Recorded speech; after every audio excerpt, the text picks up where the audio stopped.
नबी करीम सल्लल्लाहु अलैहि वसल्लम ने फरमाया, जन्नत और दोज़ख ने अपने रब के हजूर में झगड़ा किया।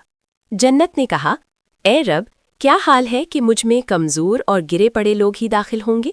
और दोज़ख ने कहा कि मुझ में तो दाखिला के लिए मुतकब्बिरों को खास कर दिया गया है।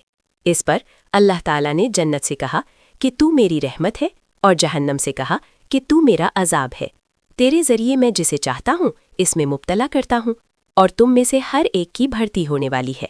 कहा कि जहाँ तक जन्नत का ताल्लुक़ है तो अल्लाह अपनी मखलूक में किसी पर जुल्म नहीं करेगा, और दोज़ख की इस तरह से कि अल्लाह अपनी मखलूक में से जिसको चाहेगा दोज़ख के लिए पैदा करेगा, वो उसमें डाली जाएगी। उसके बाद भी दोज़ख कहेगी, और कुछ मखलूक है, मैं अभी खाली हूँ। 3 बार ऐसा ही होगा। आखिर परवरदिगार अपना पाँव उसमें रख देगा। उस वक्त वो भर जाएगी, एक पर एक उलटकर सिमट जाएगी, कहने लगेगी, बस बस बस, मैं भर गई। अगर वीडियो अच्छी लगी हो तो चैनल को लाइक, सब्सक्राइब और शेयर करना ना भूलें।